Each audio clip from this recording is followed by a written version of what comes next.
I have the utmost pleasure, the distinct honor. Look at the face already. Careful. I get as big of a thrill out of introducing this guy as almost any single person I ever introduce.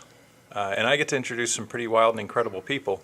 A lot of you looking at him already know who this is. I get to sit down with Guy Capecelatro, not one, not two, three today. Thank you for joining. You're a hell of a lot of fun and a good man.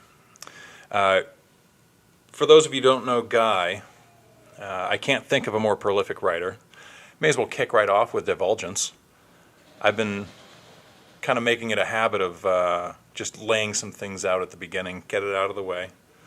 All of the people that I'm bringing through this, at very least, right out off the bat, are very, very interesting people to me. They're people that mean something significant to a swath of the population of the area of the Seacoast. And you being one who, man, you have a lot of different backgrounds. The more I peel that onion, the more I find, and every time I'm in a different area, I find people talking about what kind of a sweet and insightful and freakishly genius person you are. I'm super excited that I get to call you a friend. Every time I look over to you and I say, hey man, you give me a hug. And that's like as genuine as it gets. You deserve a hug, Sean. I appreciate that, Guy. Every day. So thank you for joining. Happy to be here. What we're doing, just to catch you up, is because of the way that I've lived my life over the last 20 years in this area, I find myself connected to some of the wildest, most intriguing people, and I have kind of a common thread with them in that I'm a musician and some kind of an artist. I don't know what kind yet. I pull things together in collage life, I suppose. But what I'm going to try and do here is bring through as many of these wildly talented and interesting people, have a conversation with them, because my wager is the population of this area is so densely packed with creative geniuses and really incredibly interesting people that the world around will start looking a little bit more closely into their areas and Is that finding something we these want? people. Other people looking into our areas? Well, I don't know that people want to be looking into my areas, but they glance periodically. With a telescope, not a microscope, right? Hopefully. That's the dream. Give me at least a little bit of a chance. So, we either talk about music, or we talk about writing, or whatever is on your mind. So, thanks for joining. What have you been up to? Yeah, I mostly have been moving around dirt and rocks, making walls and patios, that kind of thing. In the hot sun, sweating like a pig. I've seen pictures. These days. Yep. I've seen pictures. You make some spectacular stuff. I spend my days in a similar way. Yeah. I paint things. Yep. We're both affecting the world in a very specific way. I think we're both ahead of the curve on this new, what are they calling it? Hashtag blue collar generational or something. There's some kind of a hashtag that they've started where they're making the popular job blue collar jobs, which I would immediately go, great, kids doing some kind of nonsense. But if they're going to make some kind of nonsensical hashtag and make doing blue collar jobs cool again, good. The net positive is the entire civilization might not collapse. They may drive people away from being social media managers back to doing actual, real keep the lights on kind of work, hopefully. Do you see many people coming into your space looking to learn how to do what you do? I mean, you don't just start. Sorry, go ahead. No, you don't just start. You got to know what you're doing. Yeah, no, I know that, especially in landscaping and masonry work, there are less and less people who know how to do it. So, no, there's not a lot of new people. I had a spate of employing my friends who are indie rockers and kind of destroying them inadvertently. My friend Jared from Unbunny, he worked with me for a day putting cobbles in for a driveway, and he couldn't play his guitar for like 2 weeks afterwards. So Yeah, it's tricky business. How do you do it? Because you play guitar pretty fine. Yeah, I think you just get used to it. The pounding, Yeah. the soreness. The calluses eventually build up. Yep. Yeah, no, that makes sense. I would imagine that guitar players, especially acoustic guitar players, would have some tough fingertips. Maybe you need to look for bass players. There we go. Bass players are notoriously thick-skinned on the fingertips. And otherwise. They handle jokes really well. Mm-hmm. Bass players. I think drummers do, but I might be biased on that one. So yeah, you were asking about what I'm doing. I'm doing that. I just did a tour with a band. I'm in Tiger Saw. We played like 5 dates, which was fun, with a gentleman from Arkansas, Dylan Earl, who's kind of a classic country guy, one of those voices you just want to climb into and swim around in for a while. So it was fun. We did 5 dates in New England, and yeah, working on some writing. I'm involved in a screenplay right now, so I'm trying to do that. I've got the characters all swirling around in my head while I'm banging away at the land. Now, is this going to be something that you take to stage, or are you planning to find some video cameras and?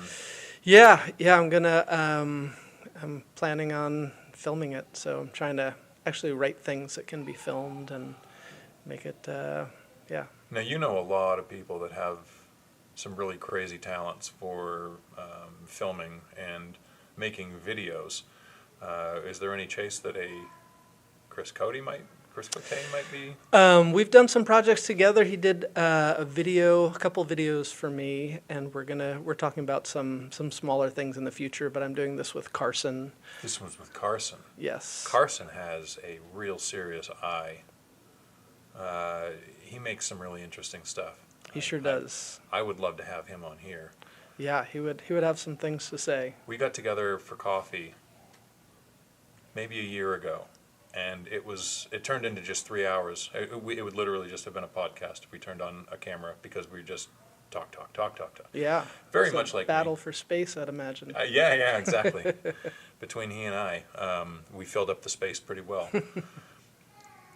So that's really cool. I like that. You said, now, I don't want to go ripping past this. You said the name Dylan Earl. Dylan Earl, yes. Now, Dylan Earl, I know that name. I don't know why, but is that a name that was on another one of your podcasts? You have a couple of podcasts, or you make appearances. Yeah, we do a Burst and Bloom podcast. I don't know if I mentioned him, but he's been on a compilation we did, and his band was a backing band for a Tiger Saw album, and we've done some tours with him. So maybe it's just awesome. the name that I heard on that podcast. You didn't have him as a guest, though. No, Okay. not a guest. He was on my old radio show, the Writers in the Round, at WSCA before. But So, familiar name to me. I know that it's come up with you. Maybe it was in that podcast. Somebody else talking about an album. Maybe it was a Tiger Saw. Who was on from Tiger Saw recently? Maybe it was in that one. Who was on our podcast? Yeah, the Burst and Bloom podcast. Probably. Dylan and I are always on the podcast, and we just went over our most recent release, Card Tricks for the Lovesick. So we were on that with Eric Tanz and Alan Bull. So maybe you heard that. Who knows? It's all a blur. So many things, so many names. If people are looking, this is all relative to your label. You have an indie label. I'm presuming, am I using that term correctly? No, we're a major label. It turns Major out. label. Yeah, we have Burst and Bloom Records. Big funding. It's coming in from all angles. Yes. Where is that most easily found? It's on Spotify, and it's on Apple Music, that kind of thing. It's on all the streaming platforms where you find things these days. Now, do you guys have any intention of working a video element into that one as well? No, not with that. I am doing an interview series on my couch with Carson as well. So that's been fun, having people talk about music and then playing a song. So that's been another side project that's been taking up some time. Super cool. Is that going to come out as a released series, or is that going to be a weekly? Yeah, we're gonna try and podcast? do it as an 8-part series. So we're just kind of finishing the touches on that. And so the first season will be done fairly soon, and then we'll kick into the next one. Love to have Cursed on Earth. I don't know how we'll all fit on my couch, but There's an extra person on earth. Yeah. Now, we would be happy to do it, of course, Yay. if we can find a suitable couch. Does it involve playing stuff? Yeah, so the way we do it is it's an interview, and then we play and talk about one song. One song, okay. Yeah, it's been fun. I would presume hand drums would be fine for that, yeah? Sure, yeah. Okay, because we do them both ways, whether it's a open mic that we're stopping into, or we've done a couple of things where we just used hand percussion. Try not to, though. It's it decimates my hands. And Oh, it does? I do, well, yeah, I use it for my hands for painting as well. So Right. So just finger painting yeah. you're doing? Well, there's been a couple of times where I'll get a little wild on the hand percussion, and then I miss like a week or two of work just because I can't move my hands because Really? I've messed up a muscle or. Wow. So I have to kind of go easy. I think I've got it dialed in. I think it's when I palm mute and strike the center, slap the center, because I run my hand right across the edge of the drum. Yeah. And Boy, seeing all the hippies in the drum circles, I never knew it was such dangerous work. I've hung out with them. They don't nearly get as Yeah. worked up as I do from I'm time to sure. time. Ryan and Justin get me really excited with their music. It's fantastic Of course. stuff. It's a lot of fun. I can't wait to see that series and figure out who you've brought through. Yeah, we'll see. We got a bunch of them done. Yeah. So yeah, I'm always working in a bunch of different fields. Sometimes literally. Yeah, you have something going on Star Island pretty regularly also that I've always been intrigued by. Yeah, there's the Writers in the Round retreat that Deirdre Randall started about 21 years ago, I think. And yeah, I've taught it several times. I'm one of the organizers. But it happens in September, and it's 4 days, 3 nights, and split between poets and songwriters. And really amazing time to be out there and just away from all your stuff and just focused on creating. Poets and Awesome. songwriters. So less storyteller, less long form, more prose tight. Yep. So you can kind of do whatever you want, but there are workshops that happen, Yeah. poetry workshops and songwriting workshops. This year it will be Morgan Eve Swain from Brown Bird and The Huntress and the Holder of Hands will be the facilitator. I don't know who the poet is, but Ellen Taylor is one of the organizers, and she always gets the poet end of things. That's awesome. Yeah. I grew up walking around with 2 bags. One that had my school books and one that had all of my poetry books and Nice. notebooks and all of that stuff. Where are those now? I wrote feverishly. Some of them are still around. Some of them have been lost to the time. And You should turn all your old writings into song, Sean. Well, that would be a fun project, right? so I've done this a number of times where I get going and it's my own stupid fault that I lose it. But writer's blocks beat the hell out of me because of failed hard drives. 3 times I've lost big bodies of work because I just didn't back it up on time. Let that be a lesson to everybody. Back your stuff up right now. Stop what you're doing. Hit pause. We'll wait. Back your stuff up right now. I know what you're thinking. It's not a big deal. It is a big deal. I've lost some by my own opinion, of course. Take that with a grain of salt. A lot of great stuff. Back your stuff up. And we're back. I felt a little accusatory. Did it? Yeah, I think the audience is kind of leaning back in their couches right now. Yeah, I think a lot of people are going, he's right. No, he's right. He's right. I shouldn't let it go.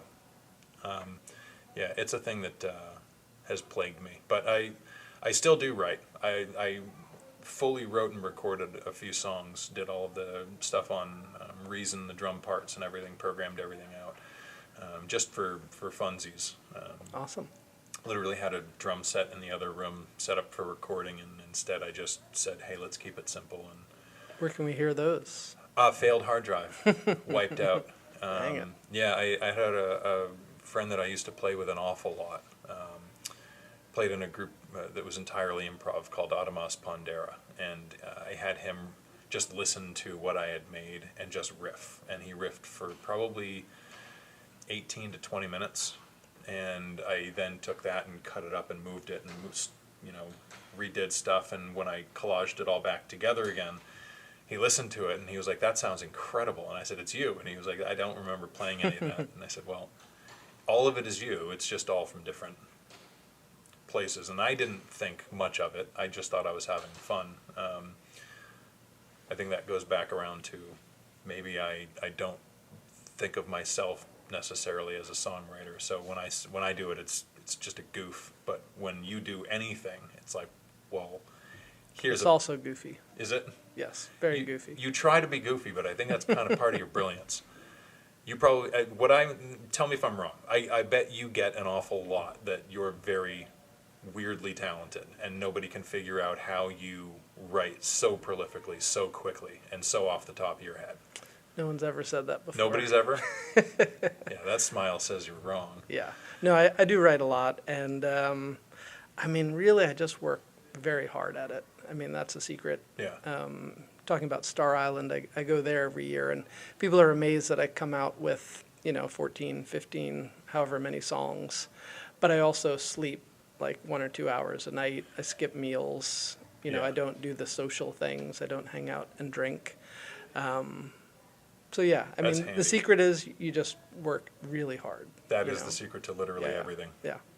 Yeah, I mean, definitely, I come from that working class. I've always been a grunt, moving stuff around. So, yeah, it just has bled into my practice of songwriting as well. It's not a bad ethic to carry. I mean, anything that you're doing is only made better by hard work. So, and I don't mean to imply at all that what you have is like some kind of a deity-given ability that you don't have to work hard at. That is a lie. Whether you're a baker or a serial Yeah. killer, you just have to do a lot of hard work to Yeah. get the damage done. Everything is a tremendous amount of hard work, or it comes off half-assed, Yeah. which is an unfortunate waste because I think a lot of people mail stuff in before it's ready. Yep, that's usually what I do.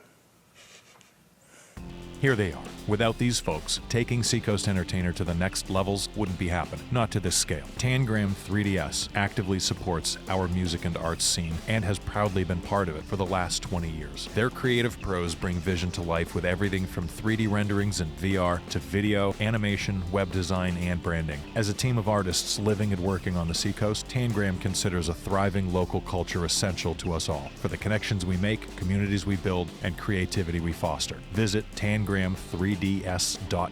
to learn more, see their work, and imagine what they can do for you. In that vein, let's talk about RPM Challenge. Record Production Month. Record Production Month. So the RPM Challenge I came across in 2004. How long had it been going at that point? I believe we're hitting 21 years, maybe. Yeah, so that was started by The Wire magazine, which was a local magazine that Dave Kartlotsky and Karen Marzaloff started. So I've got my timeline wrong. This was after I was at Daddy's Chunky Music. If it's 21 years, we're in 2007? Yeah, something like that. All right, so I was still living in Portsmouth. Maybe that's why I'm confused. Well, so it would have been 2003. 2003. Okay, Yeah. no, so it had just started. There was a lot of buzz about it. Sure. I remember there was a number of bands that would come through Daddy's that were all getting geared up. They were desperate. They were their eyes were all bloodshot, probably. Well, they were all working on their studio, and we sold a lot of things to people who were building a studio. And Yeah. I don't mean to put anything down. Everybody starts somewhere, but perhaps a little humility when you're buying a Tascam 4-track and some Rocket 5s, calling that a studio when I just sold a studio to somebody. Sure. Maybe take it down. The ego is a fragile thing when you're just starting out. But there were a lot of people that were making a lot of beats. And we Nice. got a lot of laughs Yeah. out of the lack of humility, the undue egos of some of the people that came through. But there were a lot of bands that came through that were like, just give me something that's going to record so that we can get our album in. How many albums were submitted in the first few years? The very first year, so it was Through the Wire, as I said, and John Nolan, I think, was the guy who had the initial idea. John Nolan and Chris Greiner helped out with Two it. legends of the game. Yes, and they were, so it was local the first year, and there were 165 albums, which kind of blew my mind because some of the venues had shut down, the ones where I was used to seeing smaller bands. It's kind of a problem in this area that there aren't smaller places for people to play. Amen. So yeah, I was just amazed that there was that much going on in this small area, and some really great things. Talking about gear, Jake Merman did the first Tan Vampires album, and I think he just did it on a 57 into a computer, and it's one of my favorites ever. I remember hearing it on WSCA, and he was a dishwasher at the Friendly Toast at the time, and I was like, what the fuck is this, Jake? This is amazing. And yeah, I mean, I think it just enabled people in a way that they could just do whatever they want. Yeah. Sounds like you were dealing with the beat end of things, but yeah, I just love that kind of enabling. And for the RPM challenge, I really go deep with it, and I like the way it makes you just commit to your decisions and not overthink things. I mean, I think that's a real problem in songwriting and recording, is that there's infinite possibilities. Yeah. And When's it done? When's it okay to ship it? yeah. And so just having to decide immediately, like, this is the instrument I'm going to use to accompany this song that I've made. Yeah, it's great. Yeah. So from over 160, second year and third year, did it like ramp up, or did it So skyrocket? I know Chris Greiner especially really worked hard to blow the whole thing up and became international. It's currently run out of Newfoundland. And yeah, you can see there's a map now where you can see all over the world where people are making RPM albums. And yeah, I think there's 1.6 million albums made every year for the RPM challenge. That's incredible. No, it's not really that much. I mean, if it were, though, it would be incredible. Yeah, it's a lot. It's definitely not millions, but yeah, it's great. No, that's something that I'm a big fan of. I follow it. I think everybody that likes looking for the creative spark out there. Yeah, and you've participated in several. I have. It's been a lot of fun. And the entire practice of it is super, super near and dear to what I get out of this, what I like about this, and which is spreading the idea that everybody is and can be creative. Everybody has that kind of unique ability, while at the same time acknowledging, I mean, I lived in New York, you grew up in New York, there's not a plight for artists and creatives, but the density of the population, like I can't stress it enough. You could just on any given night go to a place. If they have musicians there, what you're probably seeing is world-class musicians doing some random cool stuff. Like, I mean, to just happen upon Nick Phaneuf carrying a bass through a parking lot, whatever you're doing, follow him. It doesn't matter what he's doing, what he's playing with. If you see Mike Effenberger's Outback show up and he starts loading keys out, stop what you're doing, go find out what he's doing. Help him, because the keys please. are heavy. He'll probably shake off the help and say, no, thank you, I have it, please go inside and enjoy yourself. He's a character. I'd love to get him in here and talk to him. I'm sure he'd be down. Yeah, I think he would. He's an interesting chap. Every time I talk to people who know him well, there's always some story about him chasing a bear off of his property or splitting 10 whole trees worth of logs into firewood, or splitting atoms nowadays, is he? I wouldn't doubt it. But yeah, there's just an incredible, almost glut of talent, and to spearhead something where you say, okay, shake off whatever it is that you have, any little tendrils that you've started, pull them out, line them up, solve them, record them, put them out. Just once a year, you know? I love that. And to see a huge amount of stuff come out, and to take that idea and blow it up nationally or internationally, even better. Just get all of the creatives out there on that mindset. Like, don't stop, but 1 month a year, like, really put it down. We all kind of, I think, tend to make excuses from time to time. It is easy to do. Maybe not you. Maybe Yeah, well, all hard work. I other areas of my life suffer, but I'm able to find time to create, so that's good. I have some friends like that. You're one of Yeah. them. Yeah. Yeah, I'm also wildly introverted, so it's, yeah, I don't do a lot of socializing. I play out, a good number of shows, but, yeah, I feel pretty comfortable in my skin and in my house. Yeah. Feel safe. My cat. What's your cat's name? Delilah. Delilah. Hi, Delilah. Are you watching? Does she know how to work a mouse? She does. Man, does she. She can work that mouse up and down the stairs. Have you always had pets around? I have. I've always been, yeah, kind of a weirdo cat person. Yeah. Yep. Sure. How about you? I mean, I grew up on a farm. There you go. So, yeah, we had cats. They were working cats. We had house cats. We had dogs, pigs and goats, and name it, chickens. Every year we had at least 230 chickens. Wow. Turkeys, lots of turkeys. Big pigsty. Yeah. Not the house. Yeah. The actual literal pigsty. Maybe the house sometimes as well. With 3 brothers, yeah, we made a mess. I don't know how my mom did it. I tell her that all the time. I don't get it. I don't understand how you were able to pull it off. None of us are in jail. None of us have killed anybody. We all pay our taxes. We're all, no psychos in the bunch. Not yet. Knock on wood. My day isn't done. But, yeah, that's where I learned hard work, was on the farm. I'm sure. Chores Somehow every you morning. escaped it, though. Good work.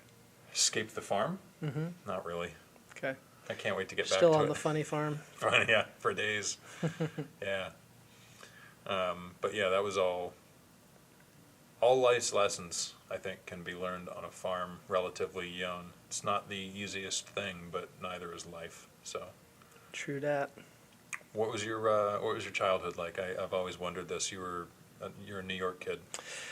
New York kid, somewhat. It was wild and tumultuous. Parents split up very early and often.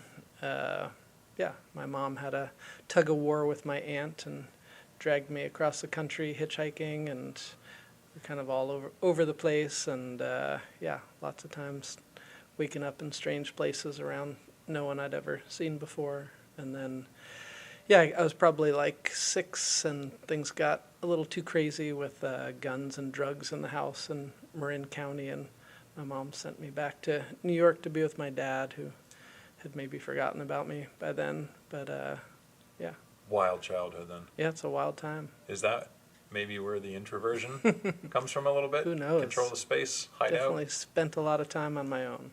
Yeah, entertaining yourself. Yes, I mean, that's what you want to call it. Well, you have a wild imagination, so I'm thinking as a kid you're probably just as curious. Yeah, no, yeah, lots of run-ins with the cops and lots of wild times. That I wouldn't have predicted. Sure. Run-ins with the cops. Oh yeah. Are there any stories you can tell? Oh, lots. Oh, I just God, had yes. a dear high school friend pass away, and Sorry. and there were 3 of us, or, several of us from high school there, but we all told some stories, and I sang a song, and all of them involved running from cops. So it was a fun time. There was a time when there was an ice skating rink, and we used to climb that at night, wicked high. And yeah, we're up there, and my friend Steve, who just died, took out a big knife and like cut a piece of the top off, like the thick rubber, and then you could hear the fans going on, and then the cops came, and one kid broke his leg, so you have to slide down towards the end because it gets very steep. But he broke his leg going down, and then we had to get him over a 12-foot fence, and yeah, those kinds of things. Good times, scamps. as you do. Yeah. It's been a while since I've run from the cops, so thankfully. You just walk nowadays. Just power walk quickly away. They just say, I know where he's going. He lives in Kittery. Yep. We'll tell them to deal with it. Yeah, so you were part of the early Portsmouth crew, right? Well, there were lots and lots of different crews. When Sure. I came, there was an amazingly established scene. Transferred from Plymouth and went to UNH, but lived in Portsmouth because I didn't want to be in the college town. I'd had enough of that. But yeah, there was an amazing punk rock scene, and then all kinds of folk musicians. I was too young to get into clubs at the time. So I had to wait a little bit, but there was a great series at the Stone Church that played like kind of newer music, like once a month, one night a week, and got to see some great things and be a part of some interesting shows. Stone Church is good for that. Yeah, Long storied tradition here. yeah, The mighty church high atop Zion Hill. legendary. It is. Yeah, I've played many shows there. I've seen many shows there. Some of my favorite music experiences have been at the Stone Church, under various ownership. It's always a question, who's going to be the next steward? Nobody ever makes any money owning the Stone Church, but they keep it going. It's a public service. Yeah, it's for the love of music. Somebody has to do it. It's a charity case, but Yeah. all who love it keep it moving. It's an idea, and nobody wants to see it dead, which is good. Because, yeah, we've lost a lot of really great venues, a lot of small stages that, I mean, the blow to the gut just losing Book and Bar, that one's rough. Just before, I mean, COVID took out a handful, at least, regulars. Losing Sue's Space was a blow, because that was one of those for us, by us. That's kind of like it seemed a similar ethos to what we're starting up with Seacoast Entertainer. Like all artists, everyone who's looking to pour into the community, to provide and build, and kind of all on your own together, if that's a thing. But I know I saw you on that stage a number of times. Sure. Yeah, it's a great spot. Joey Pratt also ran the Pawtuckaway Takedown, which was really one of my favorite ever festivals, and did such an amazing job with that. It was really sad to see Sue's go. It's not often a name goes by me that I haven't heard. What is the Pawtuckaway Takedown? Pawtuckaway Takedown, it was something that happened for a while at Pawtuckaway Park, and then it was at Joey's house for a number of years, and then it was at another space in like Rochester, I think. But yeah, just amazing international acts, and there was always juggling, and his sister does like aerial things, and there was giant puppets a lot of times, this huge owls with like moving eyes and mouths, and Real Bohemian Grove shit then. yeah, Yeah. so Powerful good people though. doing weird stuff in the Yeah. woods. All the Rick Rude folks helped with organizing that, and yeah. So that name, a lot of people know. I don't know anybody from Rick Rude, I don't think. Okay. But I know I've seen them play. And I know they at one point played a lot. And I know they're playing very soon. Yeah, we got some. There's some parents in the band now. They've since become parents, I think, playing less, but Yeah. they all do wonderful things. In fact, Ryan Harrison, the drummer, was the one who started booking the Thursday nights at the Red Door, another sadly lost yeah. venue. And then he books the Kittery block party for all that's happening in the Black Birch parking lot. And he's doing the SoMe festival that's coming up in September. So yeah, they're all very active. That's awesome. Yeah, Jordan and Chris, yeah, they're all doing, Ben, they all do amazing things and play in different bands, and yeah. If someone were trying to find them, do they have social media or? Sure, yeah, they're they all on the over. streams and They're stuff? all over it. They're streaming everywhere. All right. Check out Rick Rude. If you were to say pick, I know this is going to be tough for you. I apologize way ahead of time, but if you were to pick 5 artists right now that are doing something around the area that you find interesting, and you're like, oh, that one man, that pops to mind. I like what they're doing there. What? Yeah, I mean, so many amazing artists, and I feel like I will be slighting folks by not mentioning Do 10. We can put them 74 right of up on them. the screen and link them out. But in particular, we were talking about Mike Effenberger, and he just does such an amazing variety of things, whether Agreed. it be with the Soggy Po Boys or his project of Weird Turn Pro, or Love it. playing with Dan Blakesley. He does jazz and he does indie rock, and he's just a wonderful musician. John Nolan has been kind of took a little break from music, and as you know, he's been back and smashing the shit out of the music scene with his band Say Zuzu, as well as doing his own project and helping younger bands. He's sorry. Go ahead. No, I remember there was I believe you were there. There was a slow cooker series that he was doing at the Stone Church. I believe it's still going on, but he was mentioning something to the effect of when you're touring nationally for a long period of time, you miss, or you don't realize how much you miss that connection to other community artists. You kind of pass people on the road and you see familiar faces, but it becomes, I forget how he described it. I should try to have a conversation with him on here just to pull that thread, but it was alluding to something that another friend of mine, Carlton Page, said when he, younger years, toured internationally and said, you know what, I just feel so disconnected from musicians that like that strong bond, it's a different bond on the road. It's when you're constantly touring, you just don't have that thing where you see the same person and you start to know their life and they start to know your life, and then you start to see how and why they're creating, like all of that stuff. I don't want to put words in his mouth, but I'm saying the sentiments that I got from what he was saying, what he was trying to convey was that he, and someone else said the same type of thing, and she toured relentlessly as well, and that's her name just slipped in my head. There's a Page in the name. Garfield, Andrew Blowen's wife. Okay. Andrew Blowen is her husband. I should say that. We'll look it up because I want to get her name right.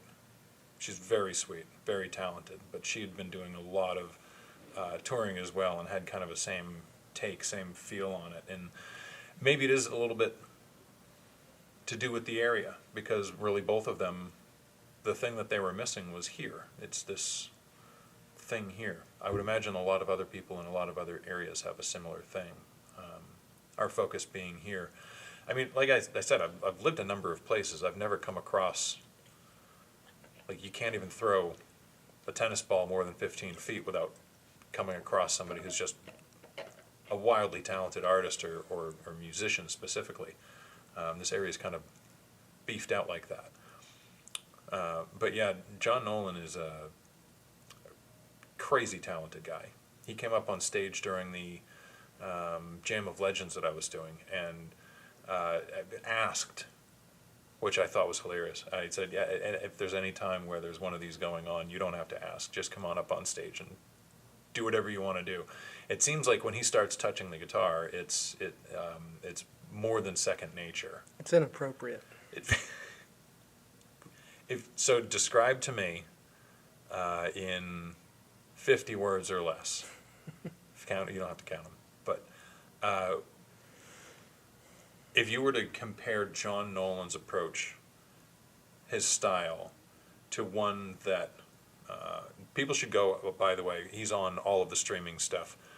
John Nolan, Johnnolan, find all of his stuff. He does have a really, I don't want to say familiar, but a very easily digested playing style. It just feels great to listen to it. I mean, I know this is the podcast with you, but you have a brilliant brain to pick at for this, so I'm going to pick at that rather than talking about your brilliance on your instrument.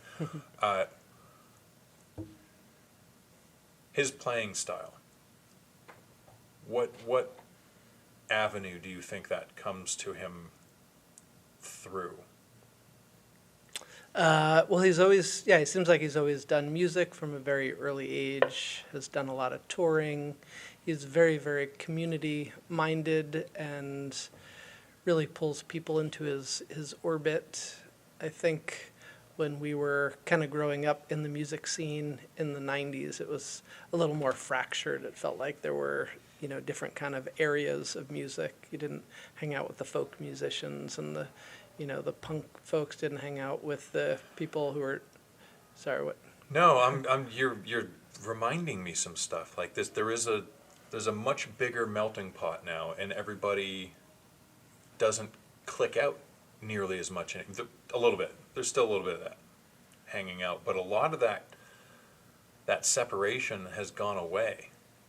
I got to think it's got a lot to do with the fire hose of media that everybody is ingesting these days, where like you don't see the metalheads not hanging out with the punks. The punks are like, I hate metalhead. There's none of that. It's, are you a musician? Yes. Hi, it's nice to meet you.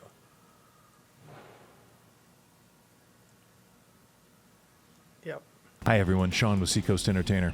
I hope you're already enjoying one of the greatest communities in the world, and in the homes of that community on social media, like Seacoast Music Scene groups of New Hampshire, Maine, and Massachusetts, and the fastest growing new group, Lakes Region Music Scene, all on Facebook, and at Seacoast Entertainer on IG, as well as Seacoast_Tainer on X. That's in addition to the shows we've been hosting or sponsoring around the region, like Jam of Legends, Writers in the Round, and these podcasts you're listening to now. And this is only the beginning. We're growing, and it takes a lot of work behind the scenes. As anyone who has built a business or organization will tell you, it is effort. When it's entirely volunteer driven, it is devotion. Devotion, though, doesn't pay the bills, and building a world-class website comes with bills. Fortunately, we have a community leader who has stepped up to help as an in-kind sponsor to cover the vast development costs. We could use more. A website as robust and feature-rich as the one they're building us has a lot of services backing it up in order to give you the experience in following the arts you didn't realize you were missing. We'll need to cover the costs of these services. Things like a stream of content from your favorite local artists from the popular social sites, fed to one central location outside the confines of those services, and a calendar populated with schedules of upcoming events across the region. Certainly, not least, is real journalism will make a return to the Seacoast under the leadership of our editor-in-chief, Christopher Hislop.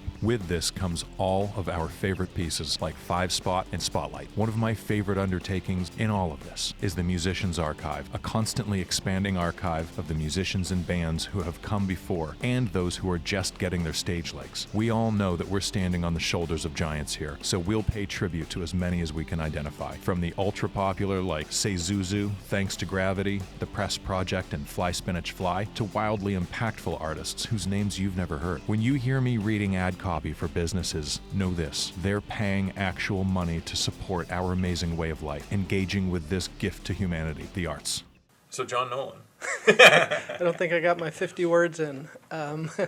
So yeah, I think what I was saying, it was a little more fractured at the time, and it felt like separate subsects of music, and John was always good about supporting different people and going to different kind of shows, and yeah, he's just a gregarious, outgoing person. It's really fun to be swirling around his orbit. I had the pleasure of making an album with him about, 10, 12 years ago at a funky old space he had that was right near where Sue's space was in Rollinsford. What was that called? I don't even know what the name of it was. He had a couple different spaces. He had one in Newmarket prior to that was just this little shack that I recorded in as well. But I remember that coming up recently, and I'm struggling to get the name of it. The Mill? Was it something to do with the Mill space? Maybe, No, yeah. That's a different thing remember. going on now. Milltown. Yeah, sounds right. Where could people find that album? Because I'd like to find that album also. That's called The Silence of Our Predicament, and that's on Bandcamp. Would that be found under John Nolan, or would that be found No, it's under my name, but under you. John really produced the whole thing. He played a bunch of instruments on it, played drums and guitar and piano, and yeah, he's really fun to work with. And yeah, I feel like people like that are great for our community. You were asking about other people in our small Seacoast music community. I think Stu Diaz right now is doing tremendous work for the community. He's doing that series where he's the Diaspora Radio series, where he's for the last 2.5 years has covered a full album, which is, as a musician, you understand the kind of work that goes into something like that. And wildly varied range of albums, 9 Inch Nails, Downward Spiral to Marvin Gaye's What's Going On, and really amazing work. I've seen a few of those. That's another one of those ones that I regrettably chalk up to the curse of the musician, music fan an awful lot, where a lot of times when it's going on, I'm playing somewhere, I'm rehearsing, or some kind of show. But yeah, he's got his fingers in an awful lot. He just did a production recently, maybe not super recently, but he was in Godspell. Mm-hmm. So he's another person who's a multidisciplinarian. Not that he's a kind of a dom, but has his hands in an awful lot. And the Soggy Po Boys, I agree with you, up there in terms of not just ease of listening to, but like it's something that it sounds familiar, but it doesn't sound like anybody else in the area. That's for sure. And I reckon an entire Disney film could be scored with their music, and it would be completely appropriate. In fact, I think they should do that. If Disney has not already, Disney, I know you're watching, frickin' watching everything. Definitely get in touch with Stu Diaz soundtrack. So that's 2. 3. 3. Yeah, I mean, there's just so many people who are doing great work.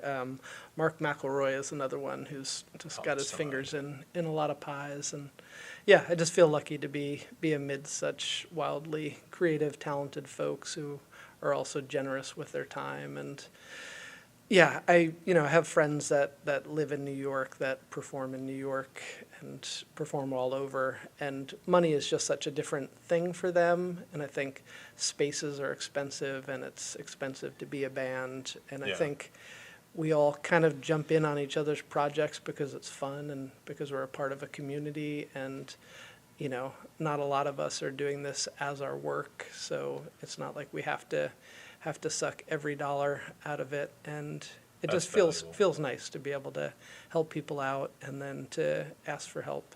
Yeah, that's valuable. Yeah. I think a lot of people outside of the music sphere don't kind of get that. I think there's a misconception that everyone that's a creator, everyone that's a musician particularly, is either a successful musician or wasting their time because they're never going to be famous. But once you get on the inside of it, it's like there are some people that get famous that are really, really talented musicians, and there's other people that get famous because what they want to do is get famous, and the way that they're going to get famous is by playing an instrument. When you get famous because you're famous for playing an instrument, you're not really surrounded by a giant, vast community, whereas if you look at a thriving scene like we have here, and look way, way back. I'm thinking like Pac Northwest, early 90s, mid 90s. People think of Dave Grohl, when they go, okay, let's go way back, like to the beginning of Dave Grohl. He was the drummer for Nirvana, and it's like, no, man, before Nirvana happened, he was the drummer for 13 bands. He was touring all of California constantly. He was the drummer to get. He was in so many bands. That's kind of like here, I think. Like if Tiger Saw were to catch some kind of fire thread and Netflix said, hey, we really like this song, we want to put it in the next season of Who Cares? And it blows up. I love that show. Yeah, it's a good show, right? It's got a lot of money behind it.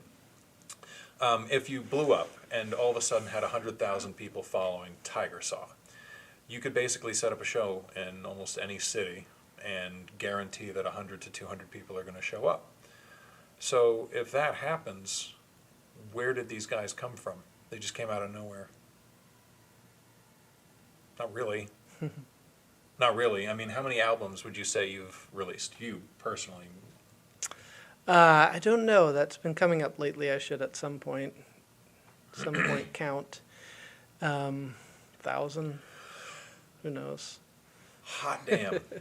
That's a lot bigger number than I thought was going to come out, but I can't believe that I'm even surprised. Yeah, I mean, I've done so many albums with people, and, you know, for the past 20-something years, I've done from 12 to 18 albums of my own every year, so Yeah. it's a lot. 12 to 18 albums a year. We were talking before we started, and I was explaining to you how Cursed on Earth is refocusing because we won't be able to put out the specific album that we were going to be working on this year. And you're like, yeah, but the other 17 are fire, and I'm going to put those out. Yeah, I loved Holy the cow. pandemic. The pandemic was great for me. I'm sad that people were dying and it was tragic for the world. But, you know, nature came back alive, and, you know, I'm very comfortable being alone. And Yeah. I think that year I made 18 albums, and I did a song a day, and then, yeah, all these different projects. Yeah, if not for all the horrible stuff that came along with COVID Yes. in every single different regard, not just people dying, but people losing their entire life that they had built. You know, I mean, I watched so many musicians and entrepreneurs and restaurants. The number of restaurants that had to close, my God, and those things, 9 out of 10 restaurants fail.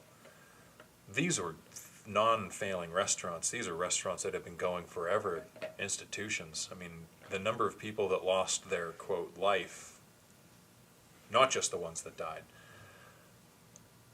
Horrible, to be sure, but if you were a musician, if you were a creator, if you're an artist, if you're someone who doesn't need to be surrounded by people, and you had your bills somewhat square, taken care of, you can work outside kind of a bit, it was not a hard deal. It was, you mean I don't need to make up an excuse not to go and do this thing so that I can continue working on this tonight? Sounds like a good time. Yep. I didn't get sick in like 2.5 years. Wasn't that the best? I mean, I'm pretty good at ducking germs and colds, generally. But COVID, yeah, it was at least 2.5 years. I eventually got COVID. Oh, yeah. Sorry about that. Did you? No. You skated it? Nice. You're a pro. I got the tiger blood. Next level. Now, did you get it from Charlie Sheen? Yes. Nice. I drank his blood while he was sleeping. Tiger blood. It's not as delicious as you would think. No. So, what are you working on right now that you would say is kind of not different, not abstract, but what was the last thing that you really dialed in and connected to the creative flow and made yourself realize you were doing something weird? Yeah, I don't know. I have a collection of poems ready to go that are all kind of short that I wrote as a part of a weekly workshop I did with my friend Rebecca.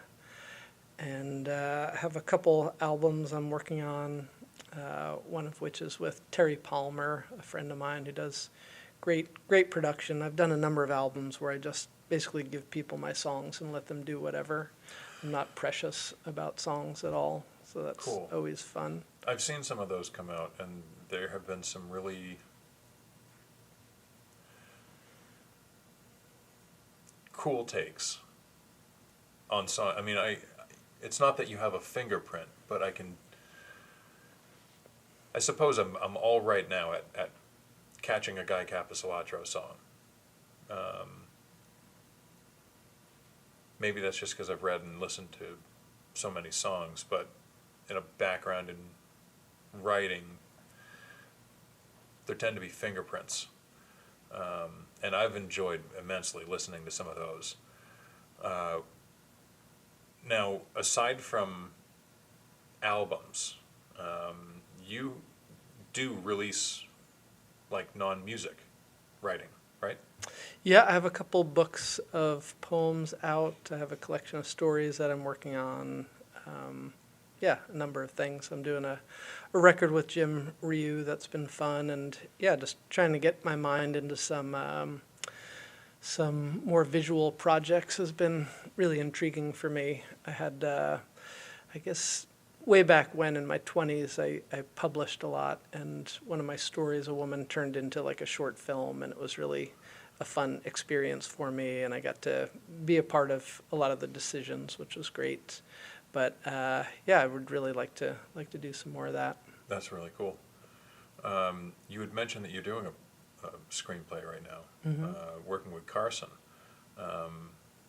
Jim Ryu is another one that I'm looking forward to scheduling for this, because he's another one who puts out multimedia.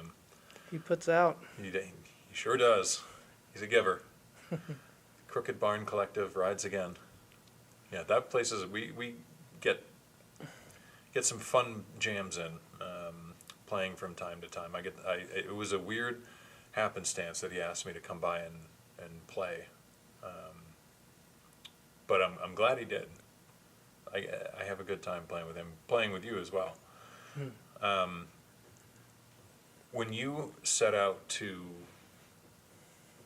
make a new thing, are you following some kind of an intuition, some kind of a curiosity? Did you find a thread and you're now pulling it, or do you set out saying, I'd like to make something that's kind of in this vein, and then create the structure that you then paint within? I'm a real winger. I have friends who have really very realized visions of how things should be. I had mentioned Jared earlier. I played in a band, Unbunny, with my friend Jared, and we would try and record things 3 or 4 times and not get it right for Jared sometimes because he just had this idea. I think I'm more open to where something wants to go. I'm more about listening to the process as opposed to trying to cram my ideas into something. And yeah, it feels more satisfying in ways, and I like the surprise of ending up somewhere that you wouldn't have otherwise thought you could. Are we going to see a M. Night Shyamalanian kind of twist in that screenplay, or is it more of a straightforward story? Who knows? It's all a mystery. Not going there. Not gleaning anything, are you? Nope. Swirling around in my brains. Cool. What was the last thing that you put out that you thought, no, this could be any medium, any discipline. What was the last thing that you put out that you thought that one really, I don't want to say something as cliche as moved the needle, but really landed very, very well? I don't necessarily think I put anything out that moves the needle, and I don't listen to my stuff. It's I mean for funny you. process. Oh, for other For people's you, things? you're very happy with the way that this all came together and Right, so that's what I'm saying. Okay. I tend to not think about it. Yeah, I just kind of keep moving like a shark. Yeah, I don't know. I mean, for me, the albums that I made around my wife Pam dying are the most personal and exacting of a time in my life, and a particularly harrowing feeling in me that I think I was able to convey. So in some ways, they feel the most satisfying because prior to that, probably 95% of what I wrote was fictional, informed by my life experience. But those are really depicting what was going on for us and me specifically. So I would say those albums. And it's been nice to do something that can help other people, in a similar place. Yeah. And I was able to find things that people had, works that people had made in that similarly particular shitty boat that helped me. So to do that was really, just felt empowering and helpful in a way that I hadn't prior. Well, I listened. I loved. I, as well as a number of other people that I've talked to about them, had an impossible task of making all the way through the album without crying. It's a bear. I got a pretty close ride,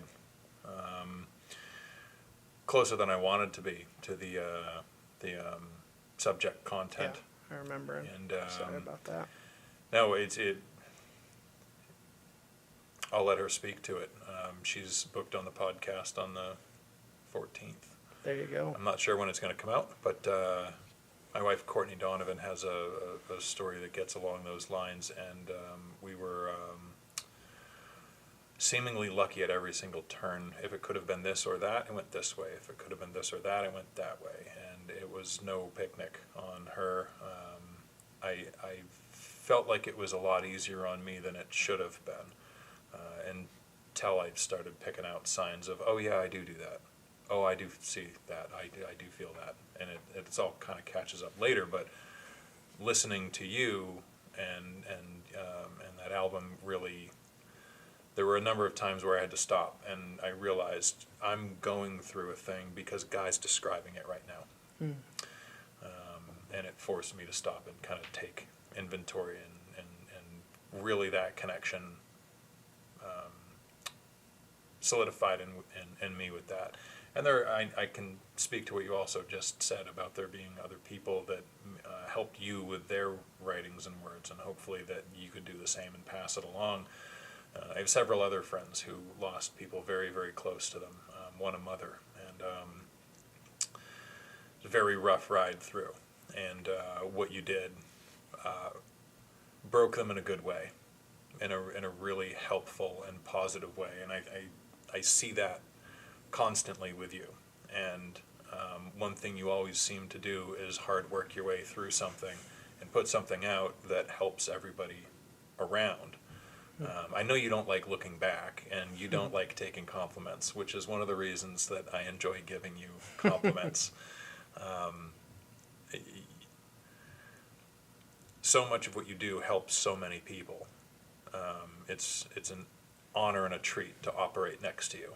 And it was a task of a lifetime when you asked me to be on an RPM song with you.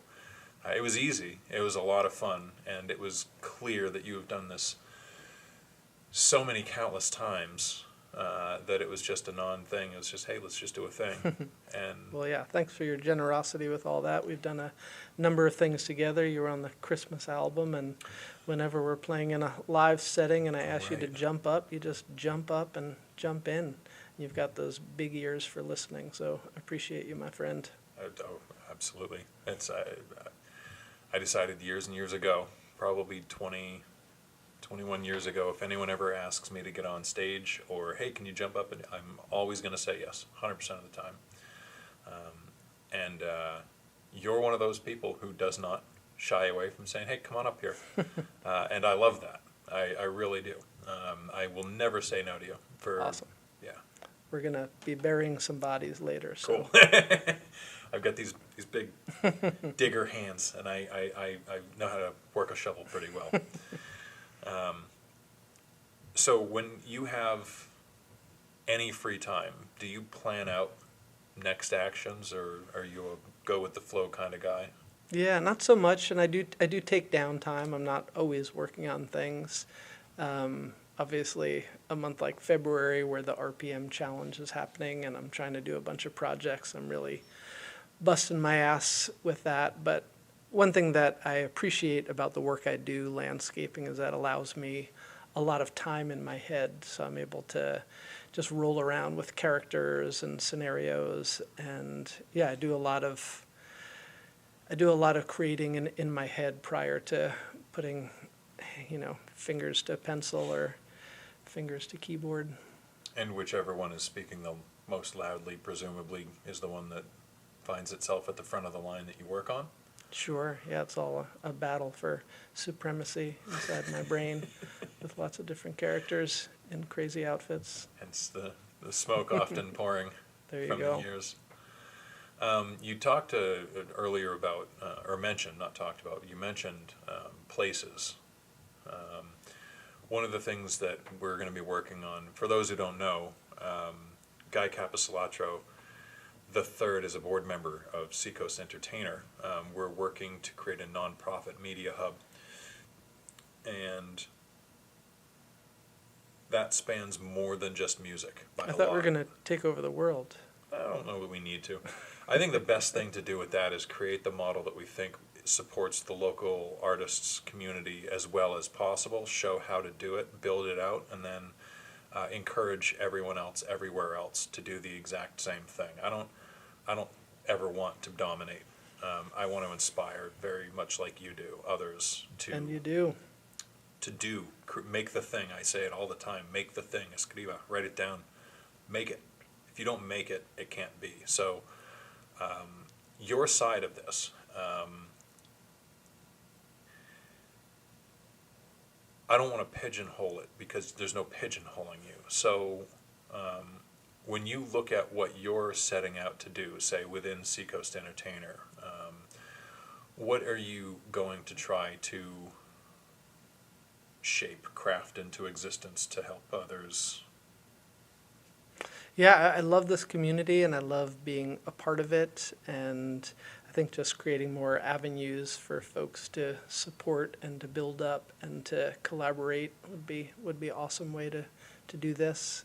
We've been talking about doing some shows, and amidst the pandemic, we did some online shows that were very, very fun and felt community oriented, readers and musicians. I dug that. We did one of those, and Sarah from Word Barn was on one of them, and had something that particularly stuck out to me. But yeah, you pull together some really interesting people, and I think that's more what I'm getting at is the side of this that others can see elements of themselves in someone else and find a path, find a little light somewhere, and go, oh, that's what I meant. That's what I want to do. In not so much a copying, but more an emulating or illuminating kind of way. There was a website that's being built, seacoastentertainer.org, and it's being built again by our first and most brilliant, wonderful, in-kind sponsor, Tangram 3DS out of Kittery. They are building a site that's going to have a section that is Guy's Corner, Guy's Poetry Corner. Do you see that being something aside from music contribution and the shows that you're going to be doing, or are you going to very much try to involve people from one side and the other side to meet? And because there's a lot of poetry in songwriting. Are you going to have an element of that as well in the Poetry Corner? Yeah, I would love to bring in different writers from around the Seacoast. That's another foot I've got in the writing community here. So it'd be nice to highlight that some more, just so it's not, music centric, but we can have other elements as well. We talked about trying to incorporate visual arts and encourage that end of things as well. Yeah, I know our producer Nevin Brown is heading up the mentorship side, but I would really love to see you work with him on that, because I took a writing class from you years ago. I don't know if you remember that. Yeah, the library.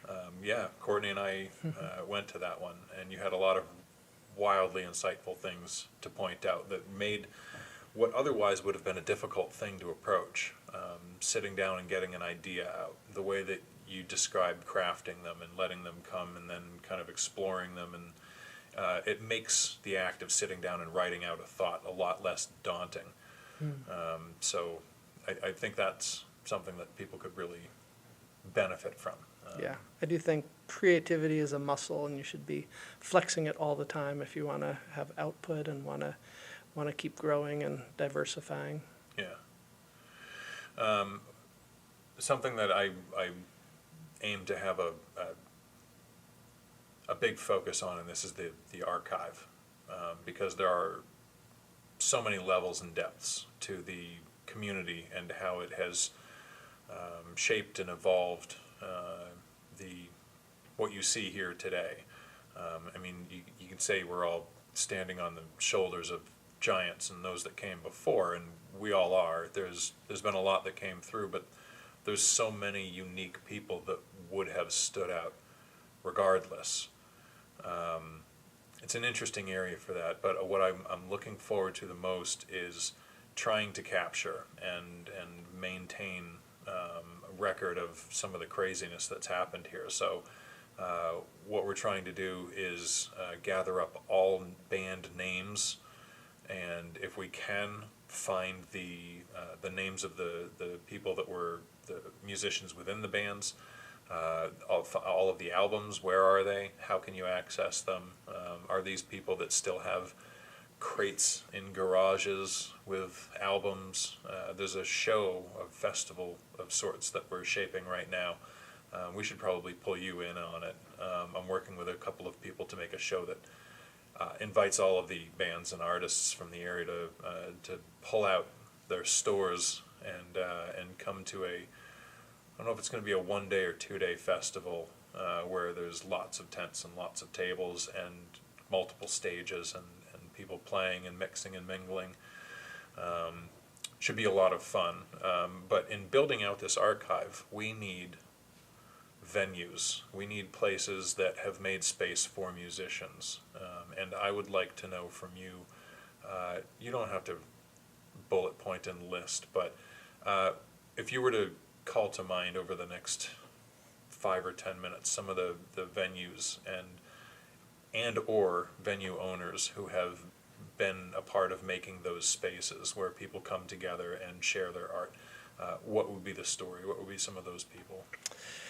Yeah, as I mentioned, when I moved to town, it was such a vibrant, active scene. I recently, a friend, Bill Parlberg, was posting Reports, was an old weekly handout that people would put around town, and you'd see all the shows that were happening. And it was amazing to look at that and to realize, there was as much going on then as there is now. There's just a ton of things happening every night.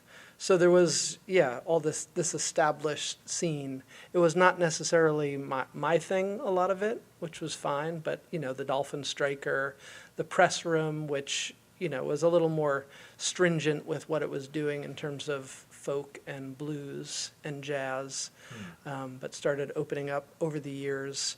Really the big one for me in the 90s was the Elvis Room opening up. And that was, with Dawn Marie and Barb, and Michael Winters was involved with that at first.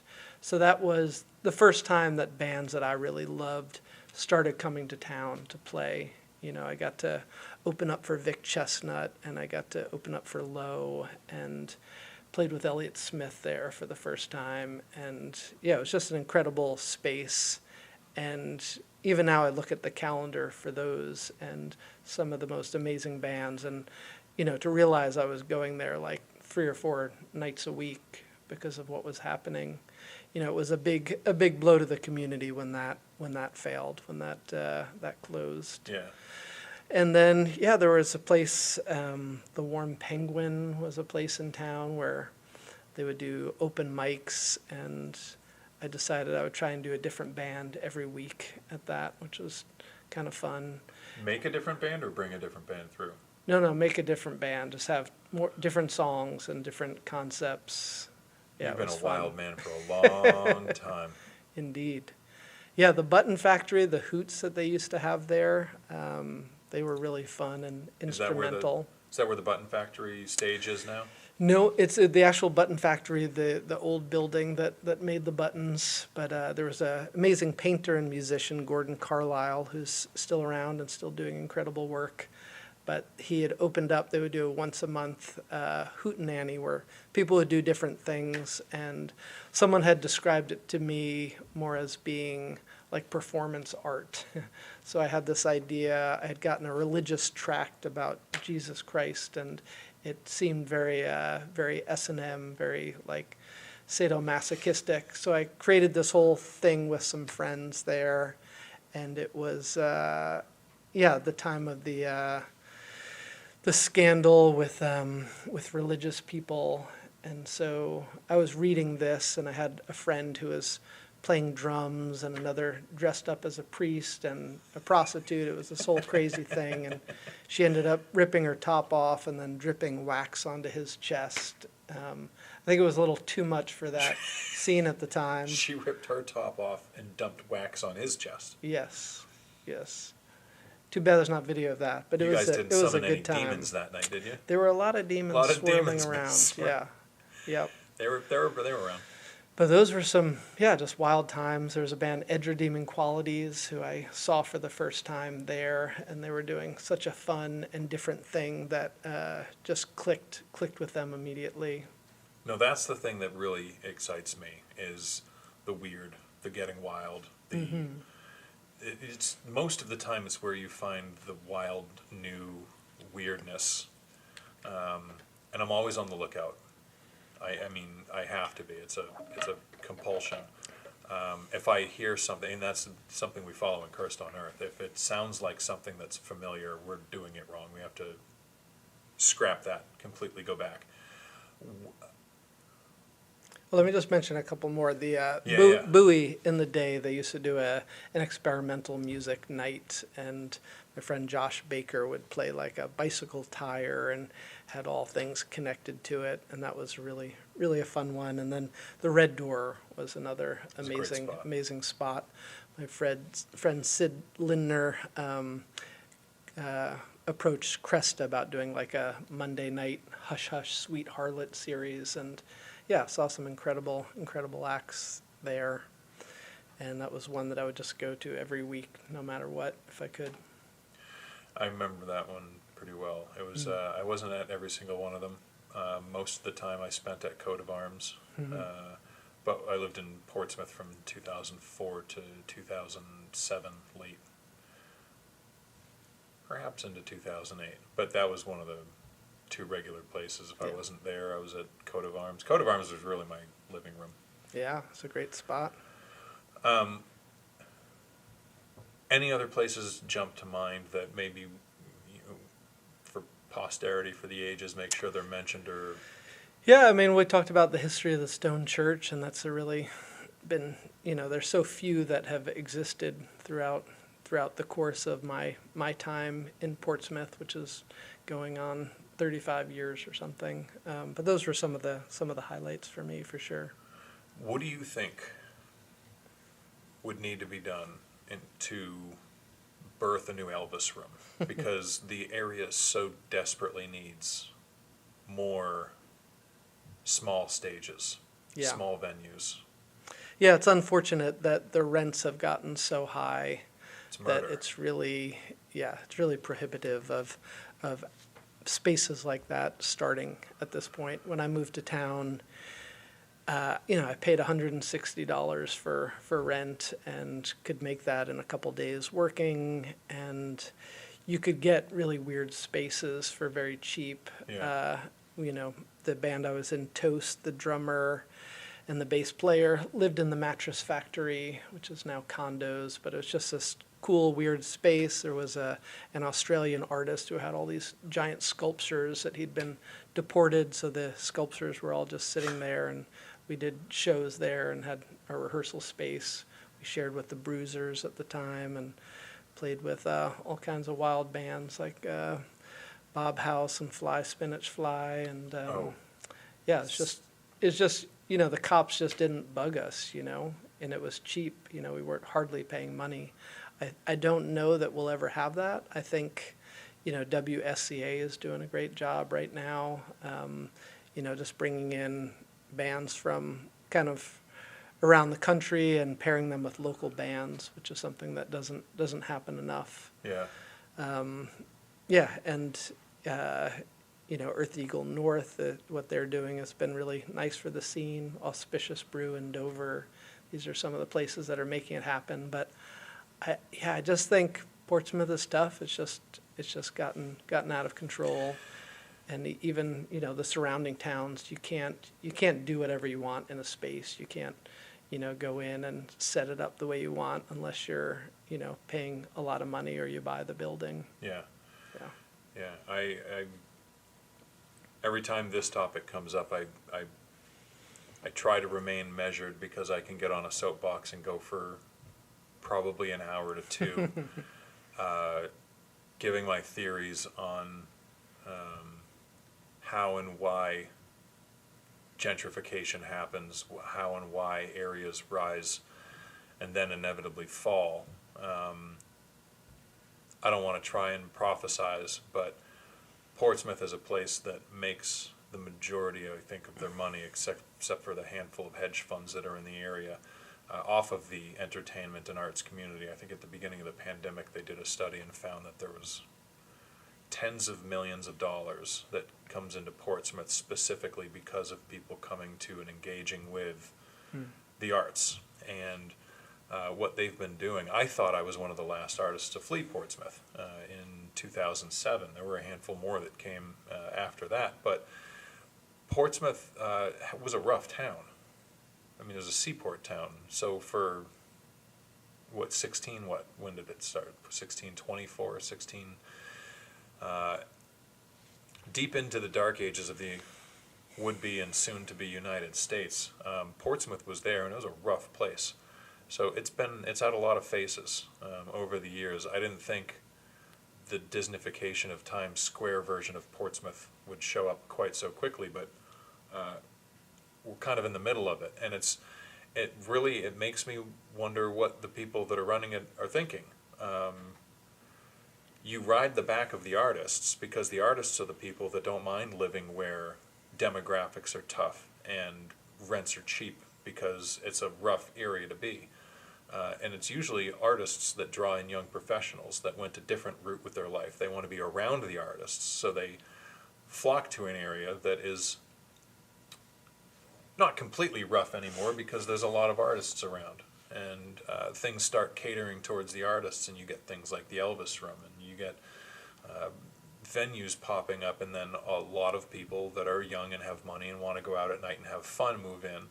And then eventually developers move in and capitalize on that. And eventually the artists need to leave because it's too expensive. And then there's a period of time where it gets more expensive and more expensive and more expensive. And you get to this spot where the majority of houses sold in Portsmouth are now over $1 million. There's no artists spending anywhere near $1 million on a house. So it spreads. It's like hitting a puddle, and all of the artists take off.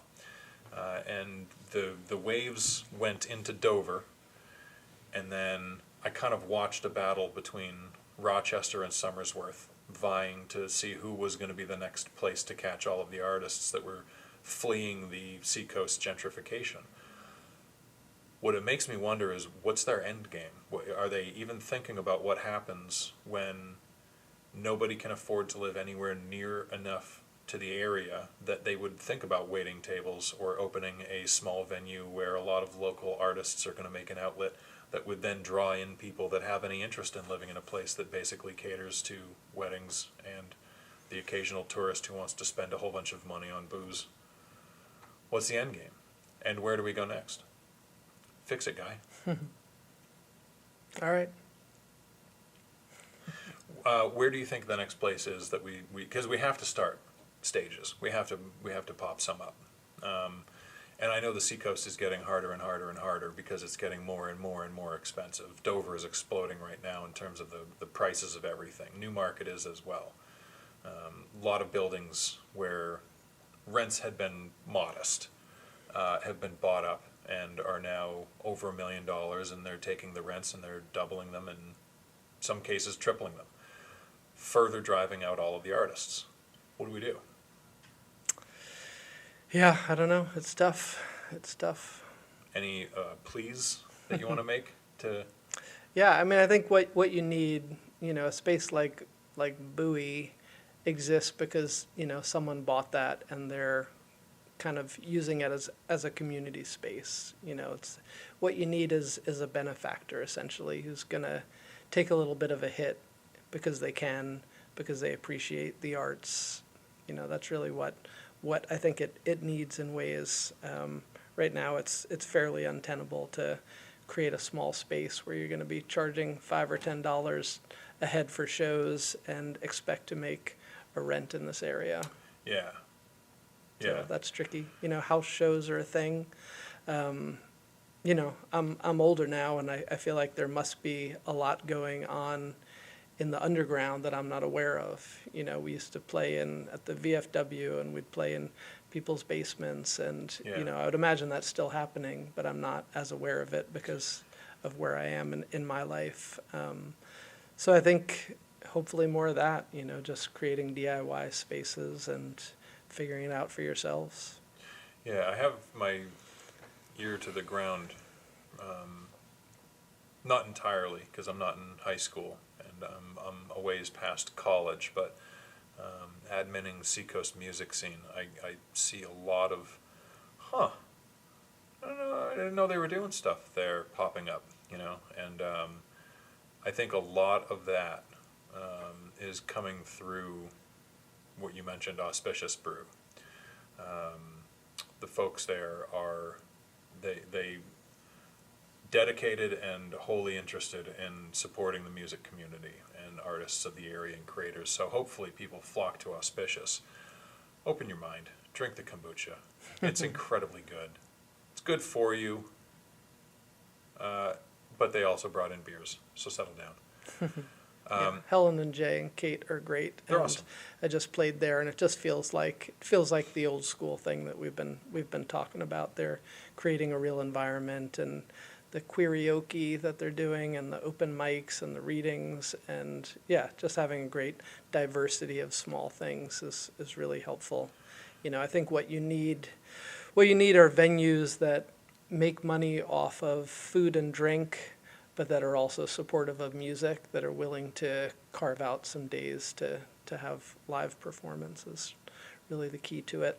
Yeah, a big piece of it is having somebody, as you mentioned, Jay, Helen, and Kate. They're not going to elbow a person out because they didn't hit their true drink minimum. You don't have to hold off on going to see something at either Auspicious or Alex running Earth Eagle, whether it be Earth Eagle in Portsmouth or Earth Eagle North in Somersworth, which is, that's the other hot spot to the north right now.